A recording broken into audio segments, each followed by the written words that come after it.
You're watching The HoneyDew with Ryan Sickler at your mom's house.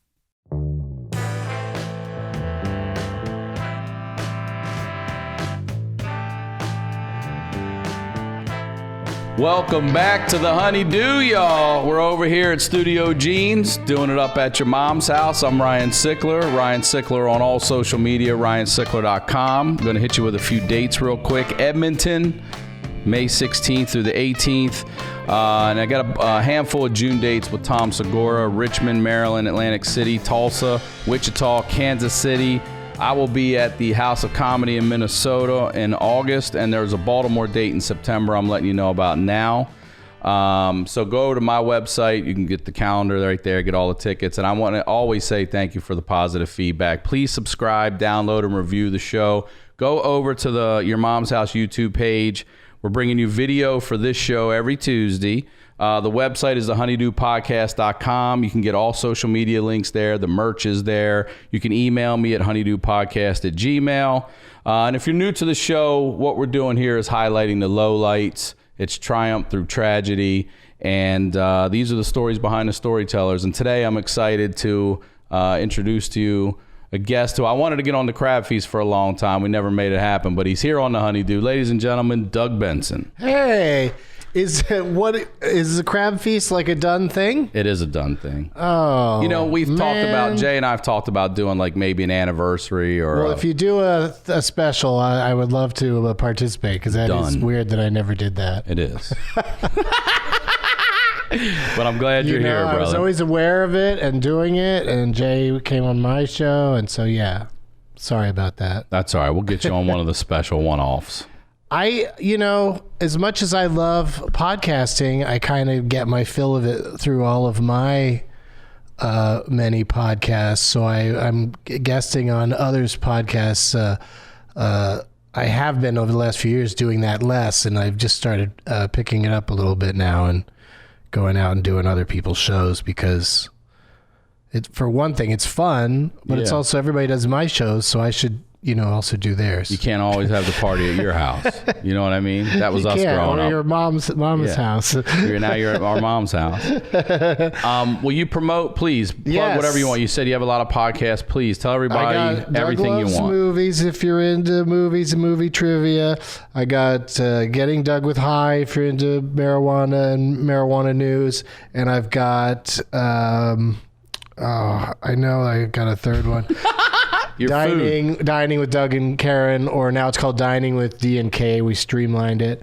That's a food podcast, and those are all available on iTunes. But also, Getting Doug with High is also on video that you can watch on my YouTube channel, youtube.com/Doug Benson. And all of my road dates are at DougLovesMovies.com. I'd say the biggest one coming up is every year on Mother's Day, I go to the Comedy Works in downtown Denver and do Doug Loves Movies at 420. And awesome. We pack it out every year. And you know how Mother's Day is for comedians out on the road. It sucks. Yeah. Nobody goes out. But I figured out that in Denver, most people that live there, especially fans of mine, their moms aren't in the same town. They moved to Denver. Right. And now their mom's somewhere to get high. But do you get moms? I bet you do. Shows. I bet you get moms that come out and come up to you and be like, I came with my son or whatever. Sure, yeah. That absolutely happens. But, it's for some reason it's an orphan's Mother's Day. The audience tends to be kind of young at my shows. That's great. I love that. Yeah, I'm cool with it, but it is I will get weirded out if somebody that to me is old, because I'm old. So if I think somebody's old, that's like, they're like,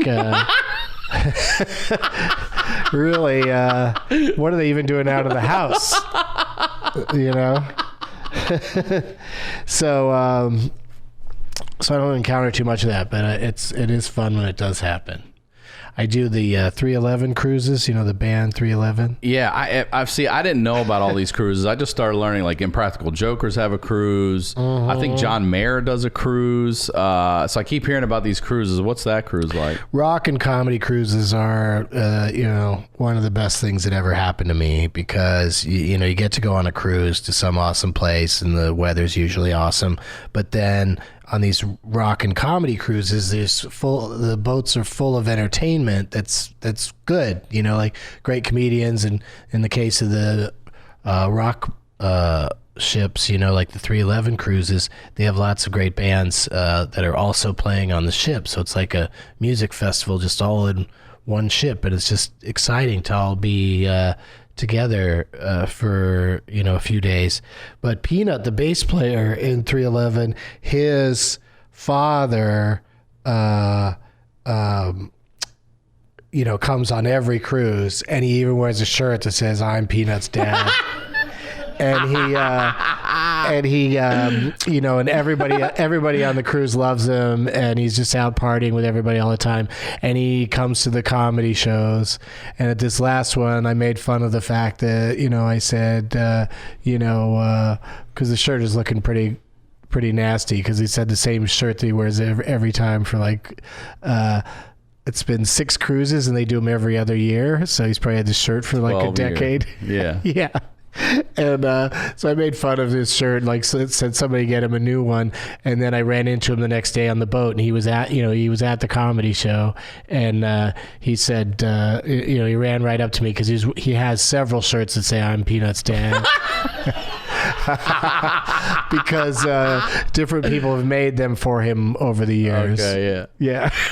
So he doesn't have to wear the same gross shirt all the time. 12 years, that's longer than any relationship I've ever fucking had. But T-shirts will go for forever. If you get a good one. How old is this one you're wearing? Well, it looks older than it is. It's probably 4 years old. Yeah, I bought it like that. No, it's a little aged. It's probably 4 or 5, yeah. But I have some T-shirts I probably have worn for over a decade. Yeah. They can be pretty amazing T-shirts. So let's hear it for T-shirts. Let's hear it for fucking T-shirts. I hit everybody up when they come on, and I tell them about what the show's about, and it's an opportunity to talk about whatever you'd like to talk about. And I love when people bring in heavy stuff, and I love when people come in with stuff that is on the lighter side. And I'm not sure where this actually falls in, but you said you had a story you wanted to talk about, and it involves a dog, and I want to hear yours, because I have one that happened to my brother. Okay. Well, I was thinking about traumatic incidents, and I've had plenty of them in my life, but one that was upsetting, not just the initial event, but then 2 subsequent things that happened were also unsettling and frustrating. So it starts like this. I have a cousin. She's got a husband. They have a house out in Scottsdale, Arizona. I'm working at the Tempe Improv. I get into town a night early so I could do media the next day. And so how old are you? Is this like 10 years ago? This is 4 or 5 years ago. Okay, not that long. So maybe longer. I'm terrible with years, but it's it's fairly recent. And so I go out. The idea is I'm going to go out and see the house and have dinner with her, and they also have a family friend who's a young man who really likes comedy, so he's going to come and have dinner too, and probably chew my ear about stand-up comedy and how it works and how to become one, all that stuff.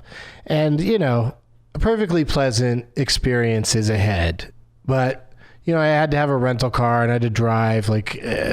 Phoenix and Scottsdale touch each other, but I was just there, yeah.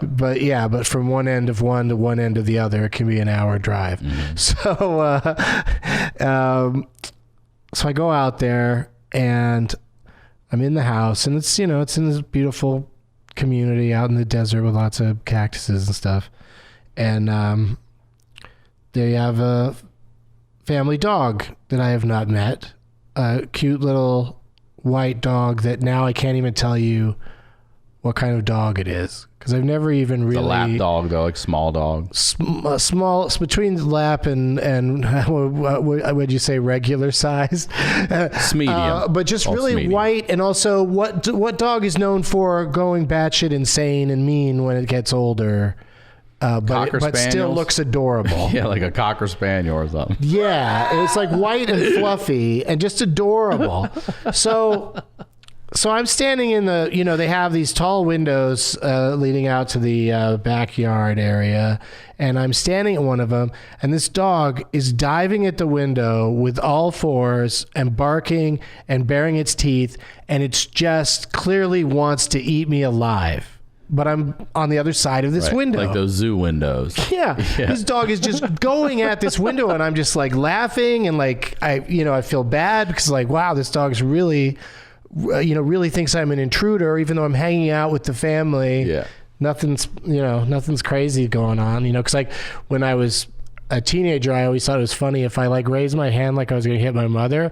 Our family dog loved my mom the most of all of us, so anything bad happening to her, near her would piss off that dog so much. So sometimes it's really fucked up. I just be like, yeah, it's messed up to pretend to hit your mother, but I think she got the spirit of it. I think she knew that I was just trying to make the dog get mad at me. So the dog's just coming at this window, and my cousin, she even says, yeah, this dog's terrible with strangers, and you just can't go near it. And I'm like, okay, great. This doesn't make me uncomfortable at all. Now we're going to sit down and have a whole meal with this dog wanting to get in here and kill me. So it's just bouncing outside the window. Oh my God. It was, but the second I turned my back, her husband, who, when it's just them at home, that dog is inside the house. So he just, without thinking about it, opens up a door and lets the dog into the house. Oh shit. But do you know that? Fucking, as soon as its teeth are in my skin, that's when I get the news. Oh, you let the dog in. You decided to let it in to attack me. I'm so glad I was standing in the position I was, because it could have just as easily been my junk that the dog just tore into. So it beelined in and went right for you. Right like not into even my leg. Not just barking, no warning. Through the jeans, into my skin. Bleeding, they pulled him off. They pulled the dog off of me right away. Wait, they pulled him off. Yeah. You said it was a small dog. You couldn't get it off.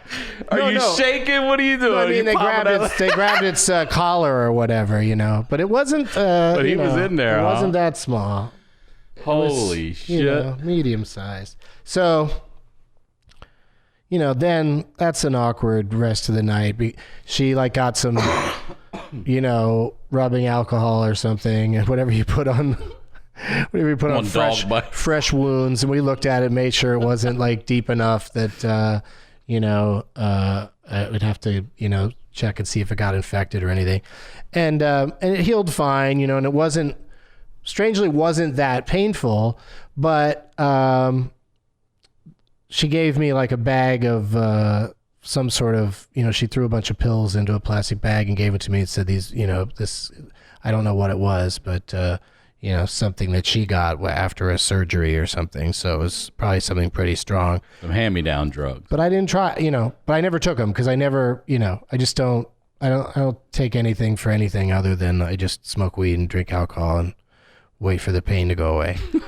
Just wait it out. Yeah, if I have a headache or something. I'm the same way. What I mean? Yeah. Sometimes a good night's sleep will just get rid of that headache, So let's get drunk and high and go to sleep. But here's the messed up thing is that, like I said, we have the rest of the meal and there's a lot of, we're sorry, and a lot of me saying, well, you didn't do it on purpose. What are you going to do? I can't really be mad at anybody. I can't even be mad at that dog. That dog's clearly insane. And you got a crazy ass dog here. And so then like a few days later, I get a voice message on my phone, which first of all, I'm already irritated because I don't do that anymore. It's all texts and emails. Right. Yeah, I'm learning so the hard way. as soon as I get a voicemail, I'm like, oh, great, a voicemail. What's this going to be about? And it's my cousin saying, can you please call me? There's something I need to tell you. And I'm like, what could she possibly need to tell me? She couldn't have just said in that message. So I call her back and she tells me, oh, I forget the dog's name even now, but she goes, we put it down today. We put it to sleep because of course, if it's going to attack me like that in the home, hanging out with them, what if there's like a kid comes toddler over. Or what? Yeah. So it's just like that dog was too crazy to live, but why I didn't. Was it a rescue dog? She didn't need to call me to tell me that you know what I mean? Like, and I didn't have to have a conversation with her about it. Yeah, our dog is the last. You're the last person our dog will ever bite. Yeah. That's on your conscience. Yeah, don't You're the feel straw bad. that broke the camel. You're the straw that put the dog down. Yeah, don't feel bad that you're the one. You're the reason why we had to kill our family pet, our beloved pet.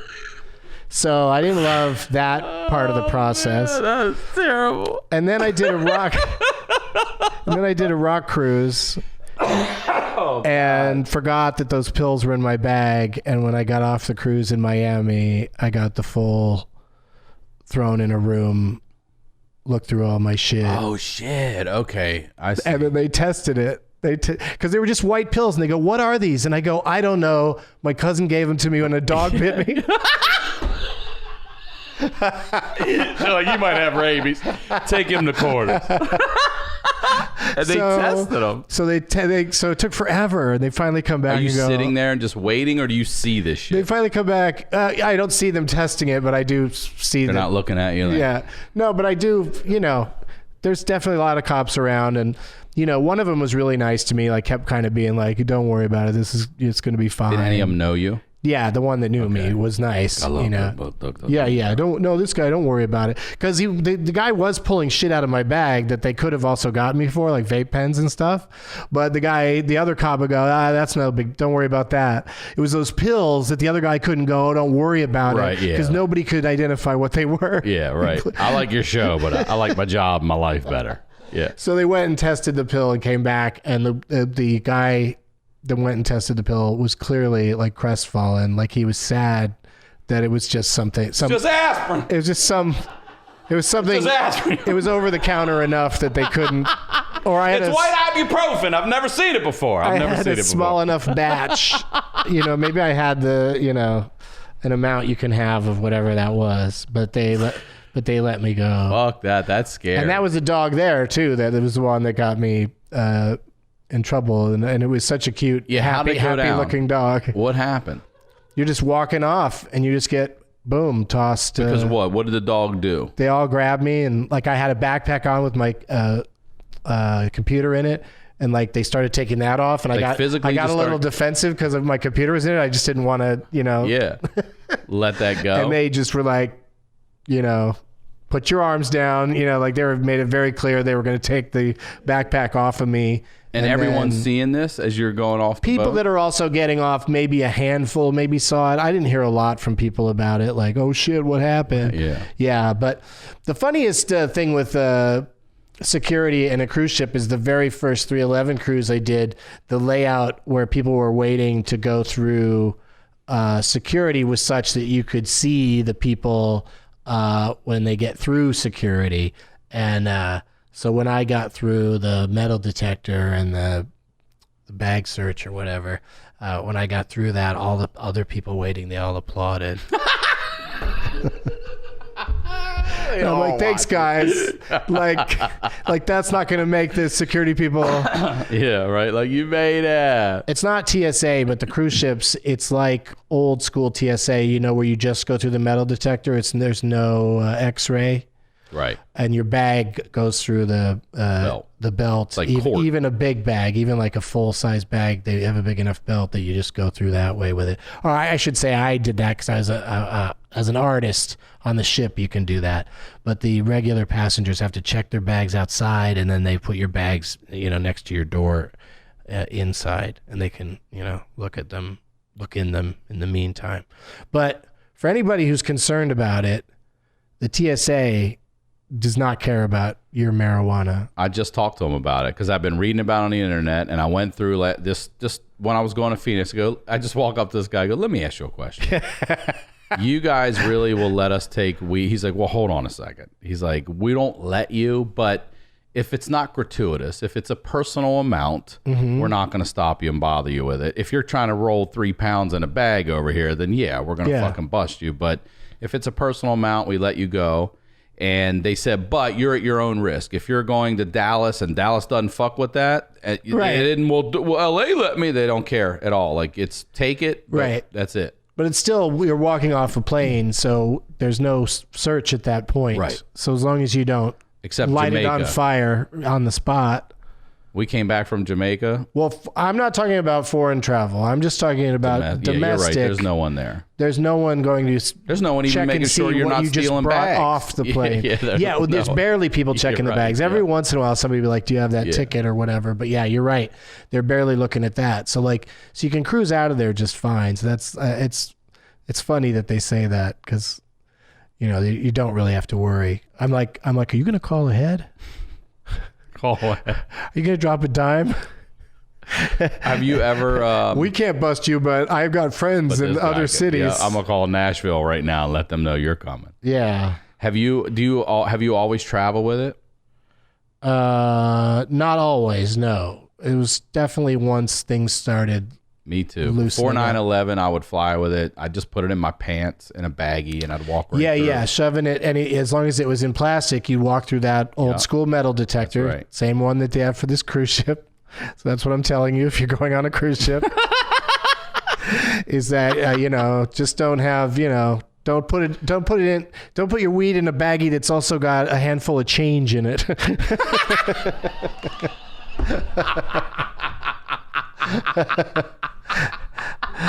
Make sure there's no metal in your marijuana. That's what I used to do, and there was one time where I just didn't bag it up really great, and I used to take my hoodie and ball it up and use it as a pillow, and I'd take the window seat, and I just didn't.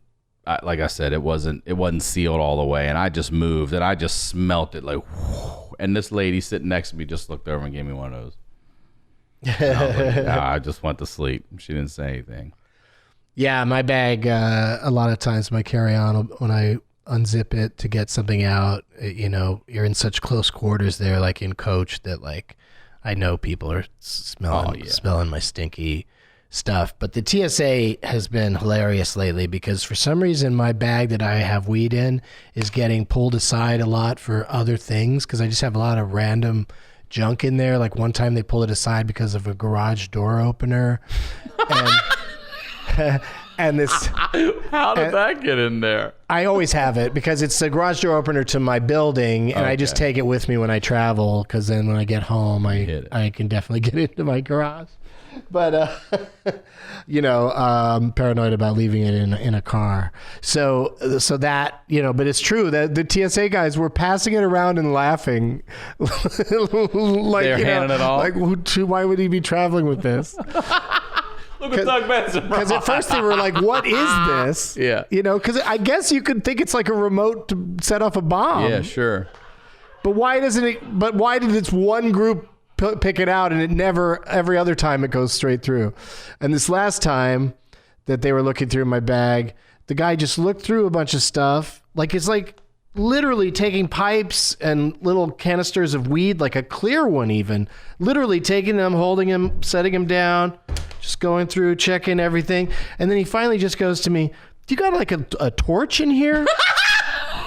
A torch? And I go, no, there's a few lighters, but no torch.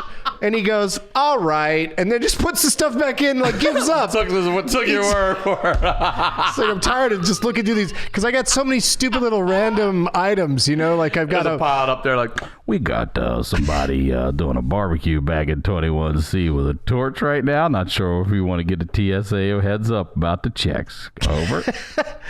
A torch. Yeah, do you have a torch in here? And then he was like, fuck it. But nothing about the weed. Just right back in the bag. Morty doll. I had the guy hold up a Morty doll and look at it. You have the weirdest shit when you fly. I've got, on the cruise ship, I got these pair of these gold sunglasses that have sideburns on them. So you're like instant Elvis if you put them on. And like, they're just looking through shit like that I don't take out of my bag because I don't need it for anything at home. So you just leave it in there. You know, I leave all my disguises. Yeah. It's just such random. It is weird. It's a garage remote, Elvis glasses, a torch. Yeah, it does sound and like then just lots of weed products and like a hat and and my headphones and my as much as you travel, like a bunch of random. It's my it's my random bag. Like the one thing that if I have that, at least I've got a few things that I need. Do you pre-check? TSA pre-check? I haven't signed up for the program because for a long time, the United is like my frequent flyer airline, and for a long time they would just give it to me themselves. Oh, I see. But then recently TSA made it much more restricted. They don't just let the airlines just pick whoever they want randomly to be TSA pre. So I only get it like once in a while. But I'm also just gotten very good at getting through security. There's one at LAX. If you just hang a hard left after they check your ID and just kind of go past a few lines, there's a line all the way on the end. This is in the United terminal. There's a line all the way in the end where they don't have the X-ray machine. They only have the old-fashioned one. So you could still have some stuff in your pockets and walk through and not set it off. So that's when I want to go back. So I do that. I haven't yet flown with weed. Well, since they've said it's all right. But they just put it right back in the bag. They don't fuck with it at all. And that's because they were secondary checking my bag. A lot of times it just goes through. The guy with the X-ray looks at it and it goes through fine. Just for every once in a while, you either get pulled aside. They do random bag checks where the machine will just throw a bag to the side and say, check this one. Mm-hmm. And then they also do... if there is something that they're wondering about what it is. That was another one that they pulled out of my bag one time. Was I had a big rubber bong that like in the bag must have looked more like a dildo. but it felt like one too. It was like that kind of rubber. It's a really interesting bong that they just pulled it out. One of them said, "What's this?" And another one said, "That's a pipe." And the first one said, "Oh," and put it back in my bag. That's what I'm saying. I'm blown away by that. They do. They just put the weed and everything back in. They don't use that. It's not like cops with just cause. They don't use like, "Oh, he's got a bong. We should search everything to find the weed." They just want to know what that is. They just want to know, what's this thing? That's a bong. Have a good day. Free to go. Yeah. Yeah, once they find what they're looking for, they don't keep going.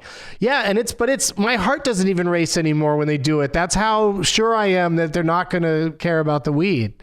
It's gotten that casual, especially at LAX, but I find that to be the case everywhere. I still don't go crazy with it. I'll still play a fun game with myself where I have to try to smoke all the weed that people give me before leaving town. Dude, you have to get a lot of fucking weed. Oh, yeah. And I'd get more if I encouraged it. I don't really, go out of my way to say, "Hey, give me weed."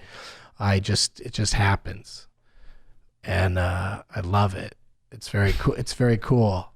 But I'm also glad. That's the other thing about being able to fly with it now is that, you bring it home. You find that random joint in a pocket that you forgot about. Oh, yeah. And you traveled with it anyway. And you were real cocky because you didn't know it was there.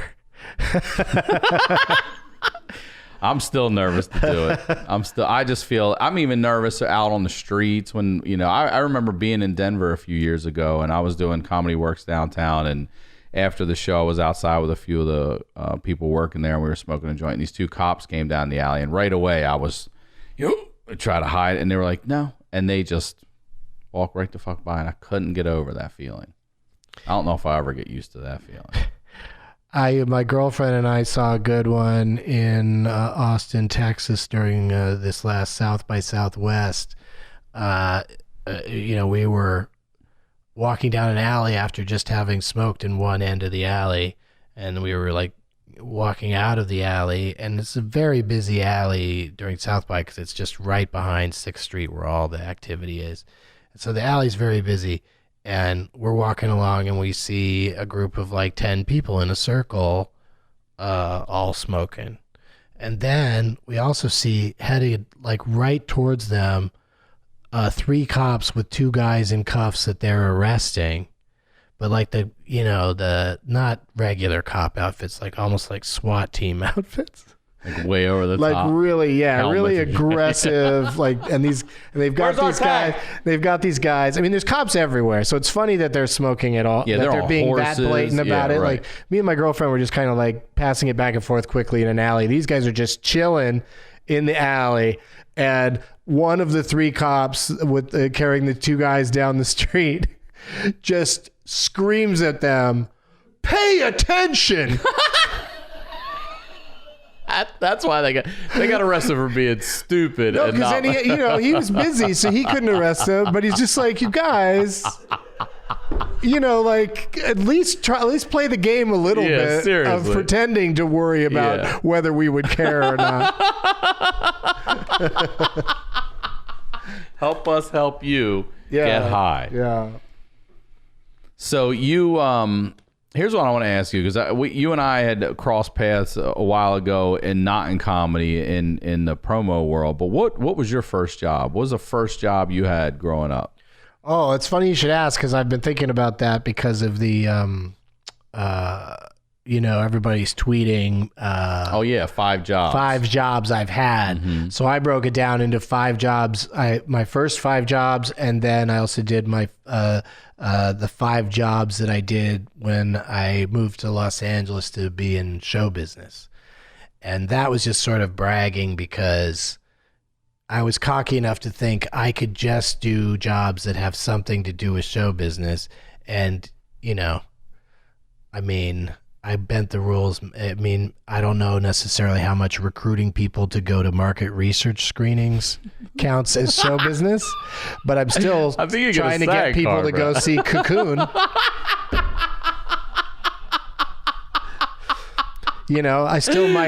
might at the screening, when I'm counting the ballots, I might, the comment cards, I might see Ron Howard, or who, the filmmakers might be there, that counts. So that sort of counts.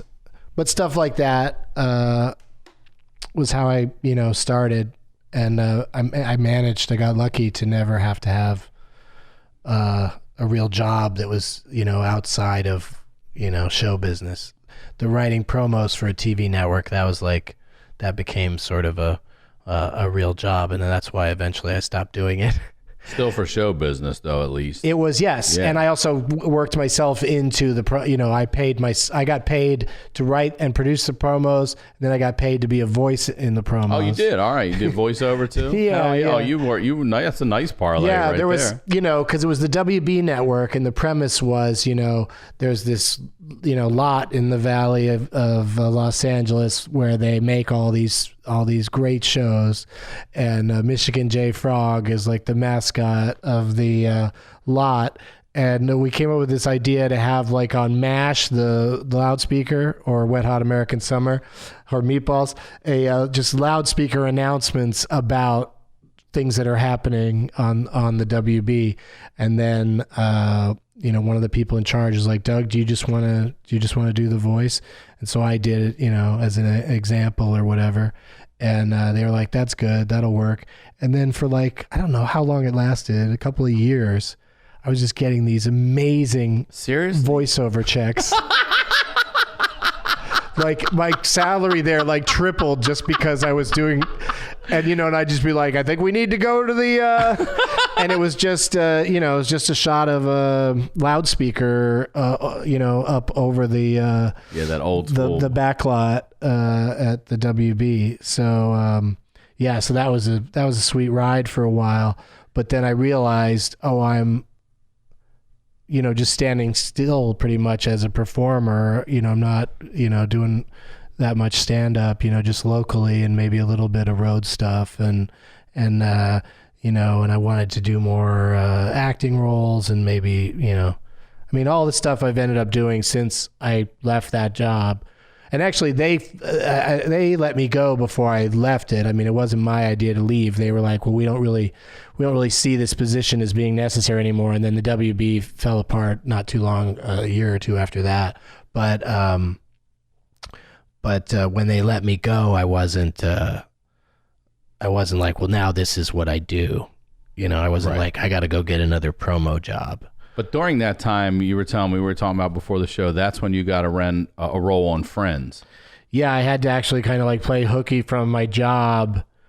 Like the lot I worked on is called the ranch. Yeah. Because it used to be like, it used to shoot a lot of stuff out there. The Friends fountain is on that damn ranch. Yeah. Well, and that is still there. That's one of the things that's still there. And some of that neighborhood right there were like American Beauty, I think, right? Pleasantville and Pee-wee's Big Adventure. Oh, yeah, that's right. Yeah. And lots of stuff. Small Soldiers was like, also that was the fun thing about working on that lot is that, you know, I could just wander out of my office and go and stand and watch them, you know, shoot something interesting.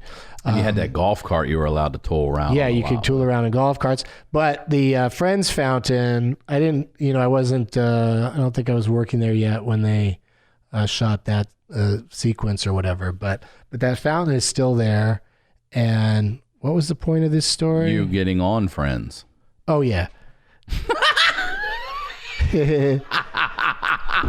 So I've got the Friends fountain right outside my office at a job where I have to not tell them I'm going to audition for a part on Friends. And then I didn't really think it through because it was one of those things where they just brought in 3 people to audition. They were just like, let's just bring in 3 people that the casting director likes, and we'll just go with one of them because it's only a couple of lines.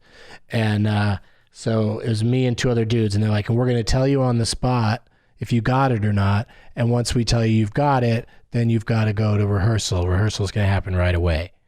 Damn. Yeah. So within 15 minutes of being told I got the part, I'm standing there saying those lines to Jennifer Aniston. With her, she is there. Yeah. Yeah, because they just took me right. Never happens. They just took me right over to the set, and they're just like, okay, let's do the scene, and we just did it like a couple of times. And then that was on a Wednesday, and then I didn't have to come back till Friday, but I had to be there for like 12 hours. So I gave them some excuse that I wouldn't be at work on that Friday. And then I don't know when, maybe a few months, years, decade later, I told those guys, yeah, I ditched work to go get a part on Friends. We just watched Thanks for not noticing, That's a guys. good scene. That's a good scene. Well, that's the thing is they gave me that one line. My mom calls it bloomies, that for whatever reason, when I say it, it makes people laugh. Yeah. Like I don't even, you know, I mean, I say it very enthusiastically, but I didn't really think of it as a punchline. But when we taped that scene, you know, first of all, they do the whole show in order, and they shoot every scene multiple times, and they take breaks to discuss punching up jokes and stuff. So it's like, the taping goes into the night. If people leave, they have people waiting outside to take their seats. Oh, shit. They have a warm-up person that just is constantly giving away shit because they just, you know, want to keep them there the whole time, keep them up. So my scene doesn't start shooting until 11:30 p.m. at a taping that started at like 7.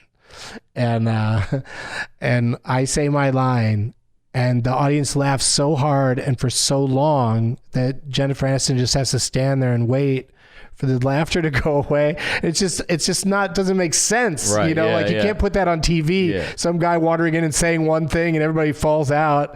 And then, you know, so they go, let's do that again. And we do it the second time and they don't laugh as hard. And that's the one that, you know, that they used. Yeah. But, the HoneyDew take. What the fuck they used. Right. Yeah. Exactly. So it was, all of it was very nerve-wracking because I was, you know, very excited about the show Friends and about, like, Jennifer Aniston was probably my number one crush at the time. Yeah. And so now I'm in this scene with her where I'm acting like an idiot and she, like, blows me off. And, I mean, I blow her off at the end of the scene, but it, you know, it looks like it's because he thinks she's, you know, blowing him, or, you know, she's being mean to him or rude to him. I don't know what's going through that character's head. I would have stayed in the game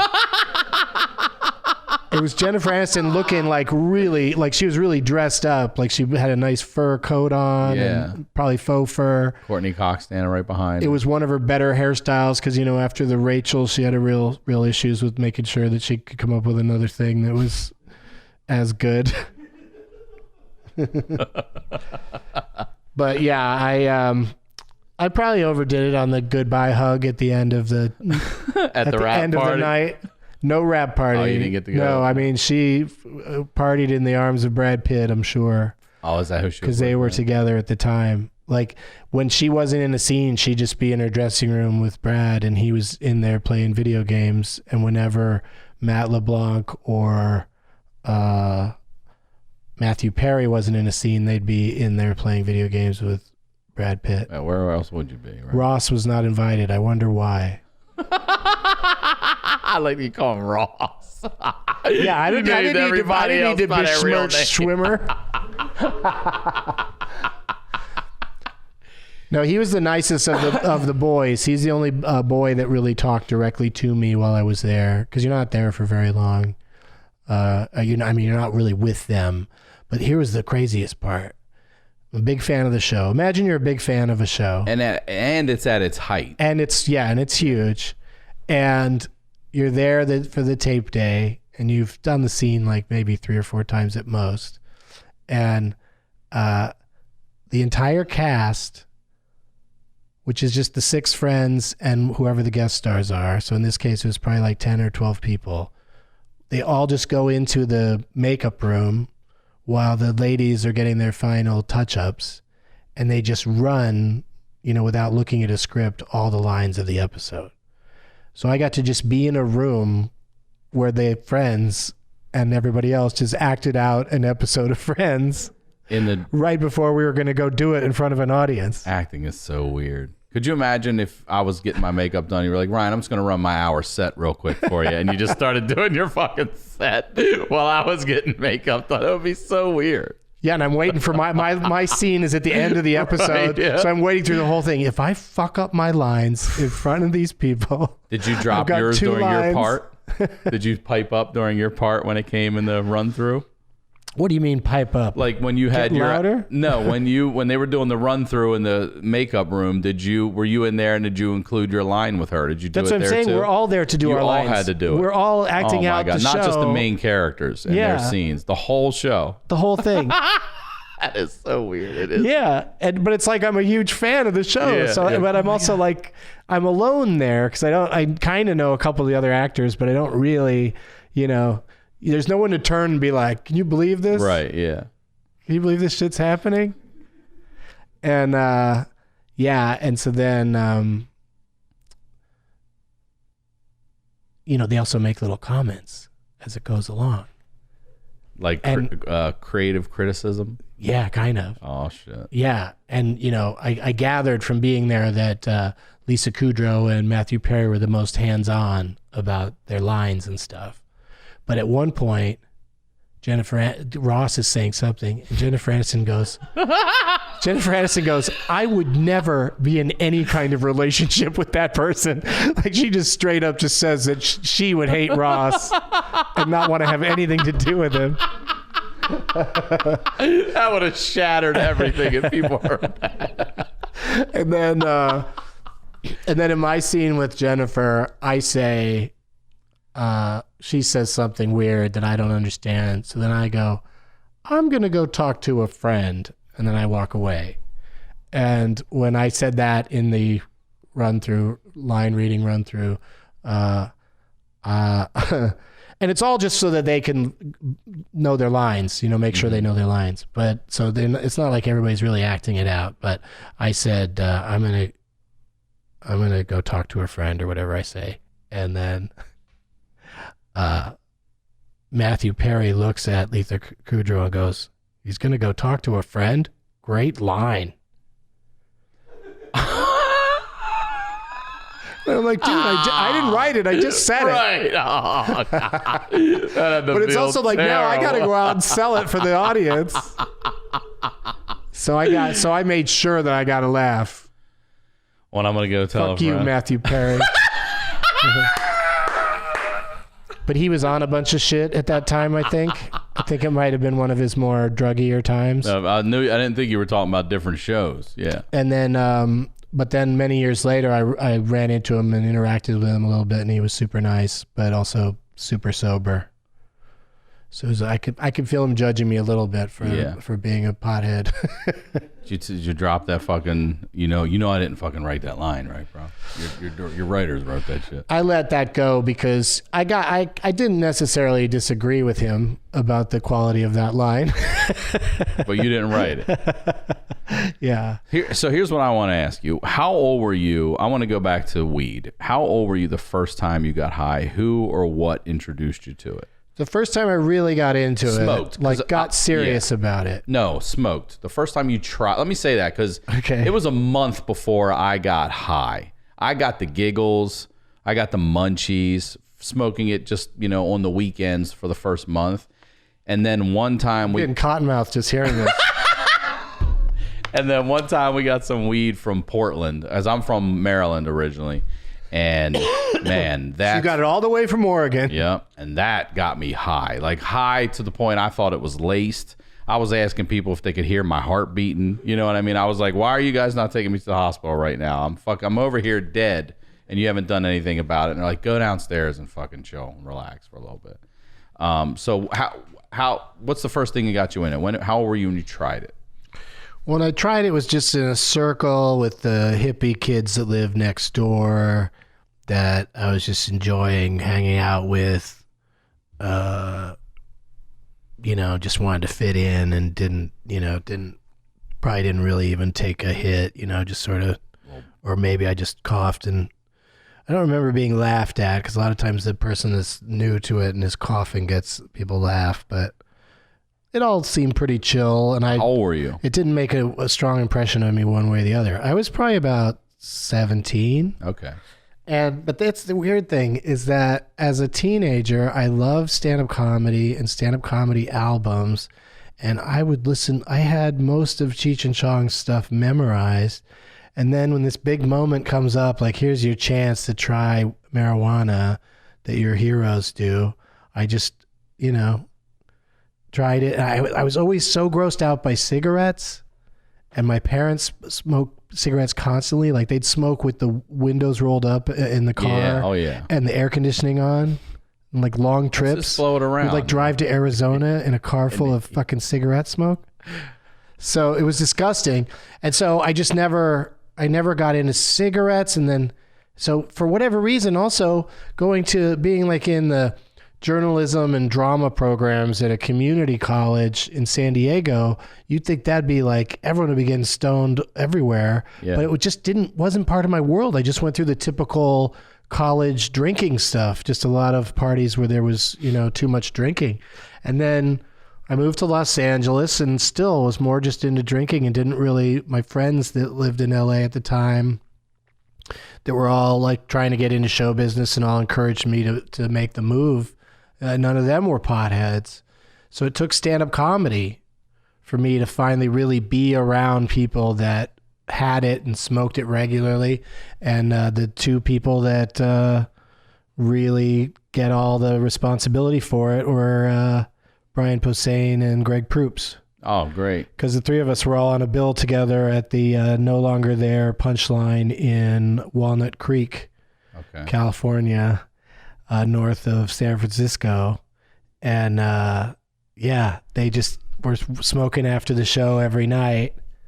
And I started doing it with them.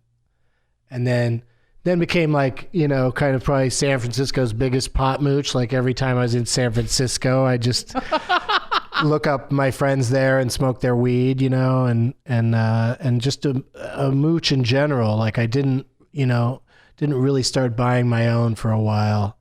And, regret that a little bit, but, I passed on it the first couple times. I was 20, just started doing stand-up, and there was an older dude that I went to his place just to, he'd been doing it a while. We were going to write a little bit and stuff, and he was smoking. He's like, you want something? I was like, no.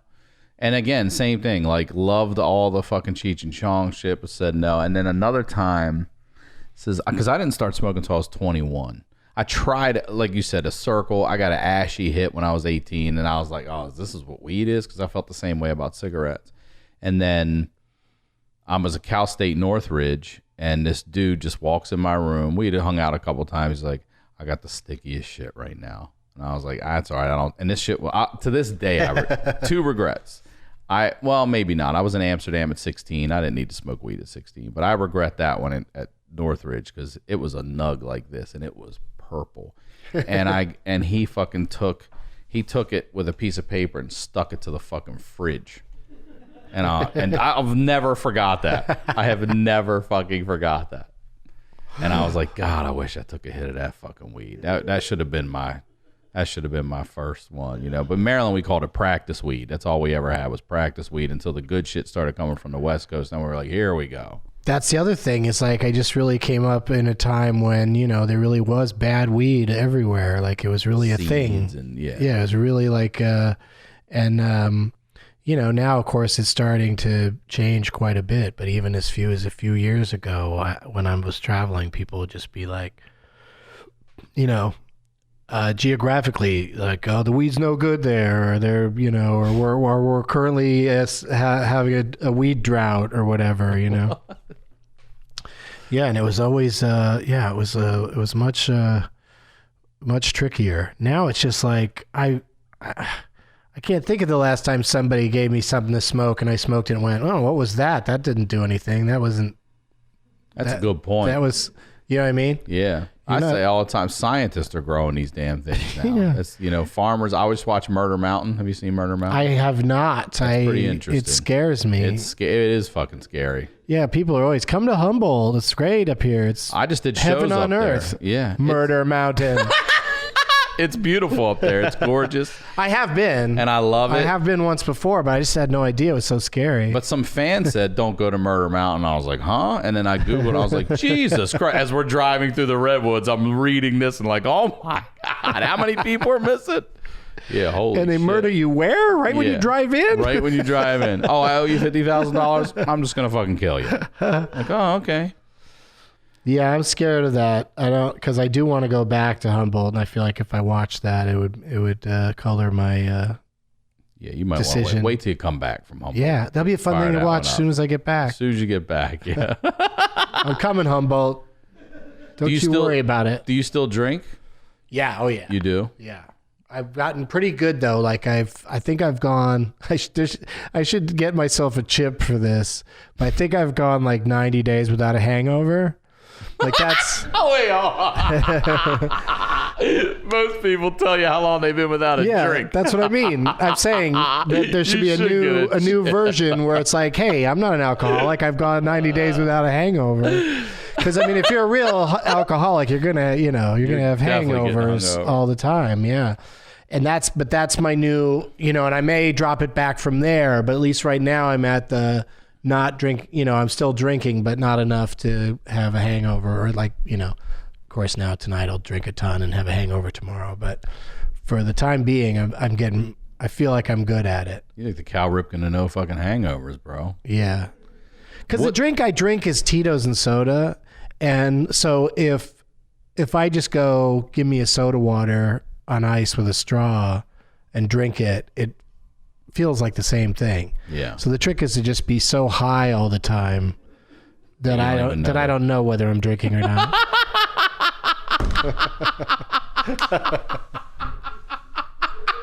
Be like, honey, order me a drink, and then wink, and I don't know if she's getting me a club soda or a Tito's and soda. And if it's mixed right, I won't know the difference. Oh God, yeah.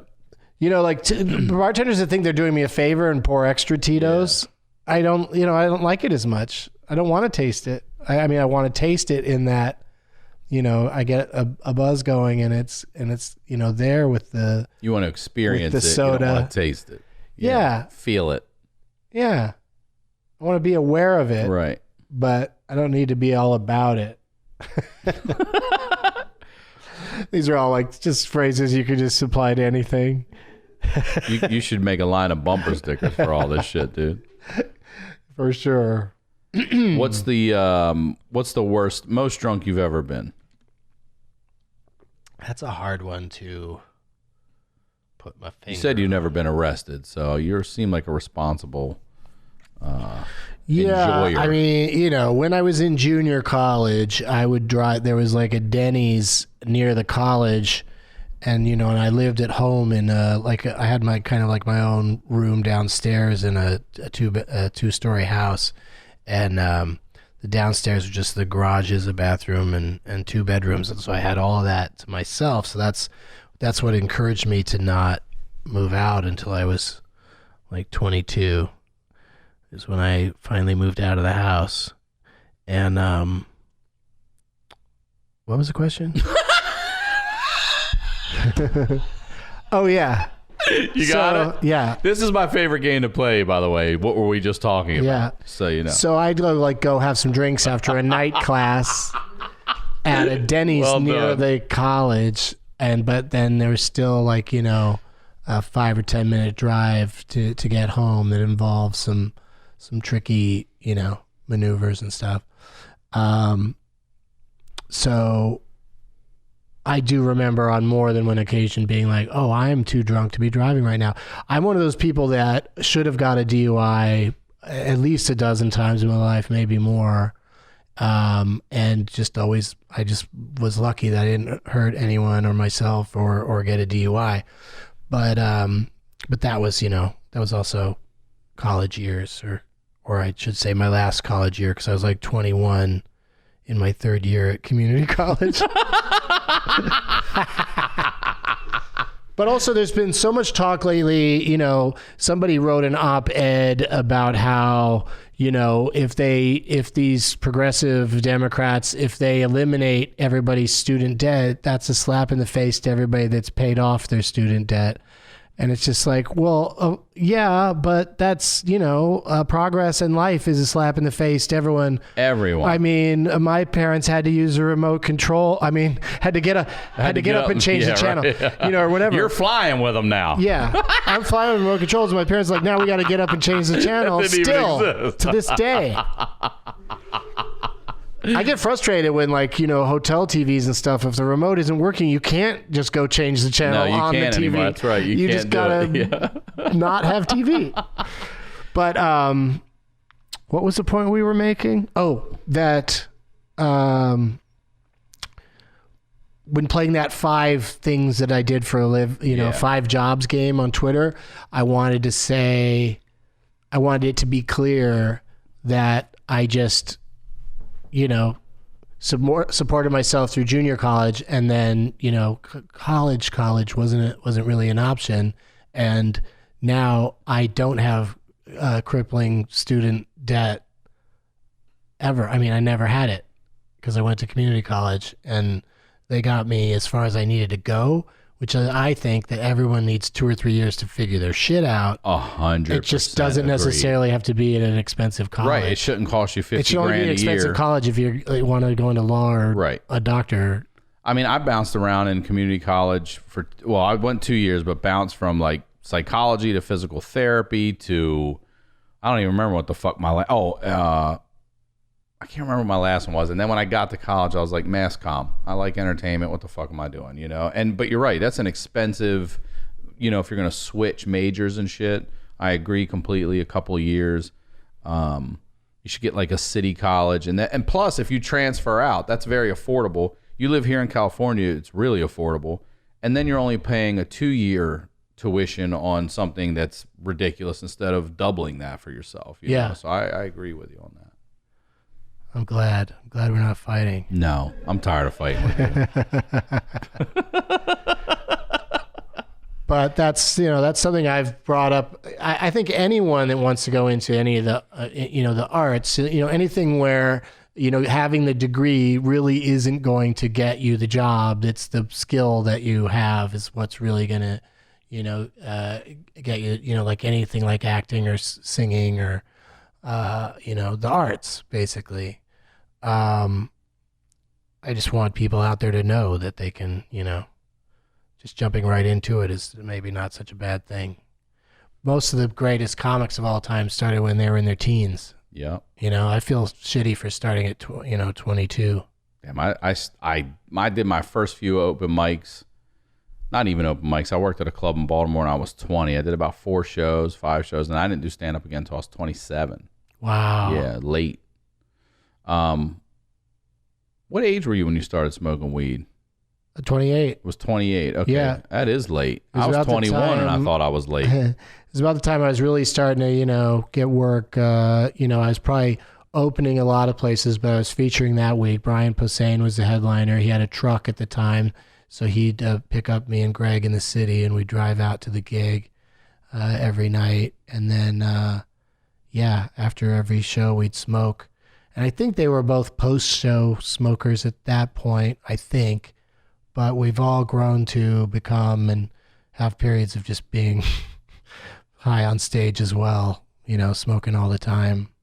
What was that like the first time you were high on stage? Did you enjoy it or did it not go well? Or I think initially it was a little like, whoa, this is fun, but also it's giving me extra levels of, worry and fear that wouldn't necessarily be here if I wasn't high. But then, like, the thing that really got me used to it was we did a play off Broadway called The Marijuana Logs, me and 2 other comics. And to me, the most genius aspect of that was that it was a parody, mostly just in form rather than content, of the Vagina Monologues, with the title Marijuana Logs, but then also it's 3 people sitting on stage taking turns telling stories about marijuana instead of about vaginas.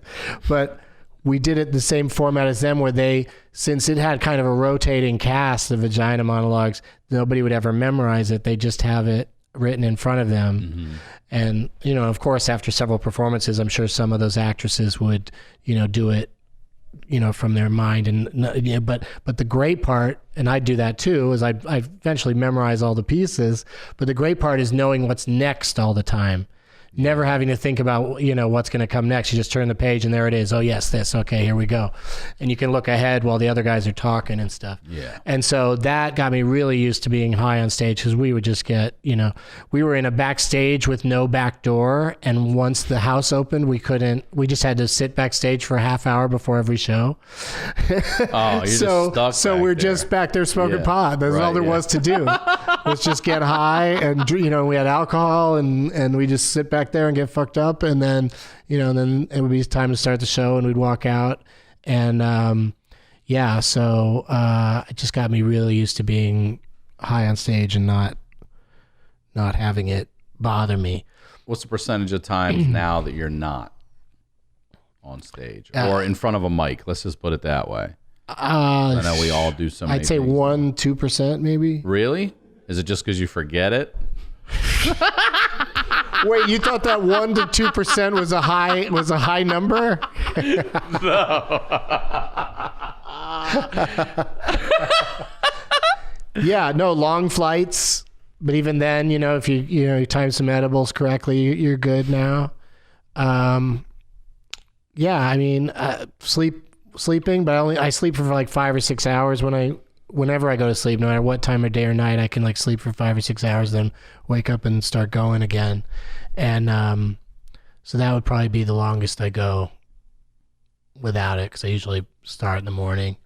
That might also change a little bit. I'm just trying to figure out what's best for me in terms of just feeling good.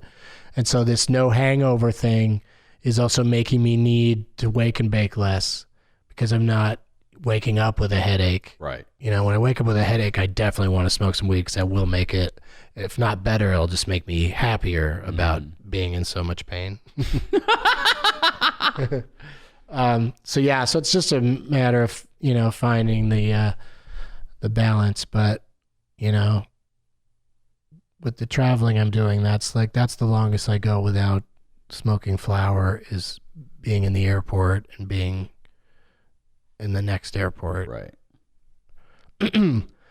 Now that you can travel with it, I always have it when I get to a new town. That's so nice. I'm going to take your word for it. If I get arrested, I'm fucking hitting you up. But also just bring my call. Just bring what you'd want to have Like for the time period between when you arrive there and when you're going to run into somebody who can give you more. Exactly. You know, so like 3 So pre-rolls. maybe a couple of nugs, maybe, a couple of grams or something. And don't carry them in a thing that's clearly labeled that it's marijuana. Go ahead and be a little paranoid about it. Put it in a unlabeled thing, or even if it's a couple of nugs, I'll just put them inside some rolled up socks, put them in my check bag. If you're checking a bag, only anecdotally, it's never happened to me, but the worst I've heard that happens to a check bag is if they find a little weed in there, that they might keep it. Yeah, yeah. That's what I hear. My cousin's that's a a retired victimless cop, crime. and he said they would keep all the good weed, and a lot of times after they got tested, if it wasn't a random, they'd all smoke it. Cops, yeah, of course, everybody. Well, brother, I know you got to get out of here. Oh, shit. You do. So thank you so much for coming on here. Will you one more time, close. whatever you want, social media, shows, whatever you'd like to promote, please? DougLovesMovies.com. It's where you go for most things me. And I can't wait to be on the crab feast. Dude, I love you.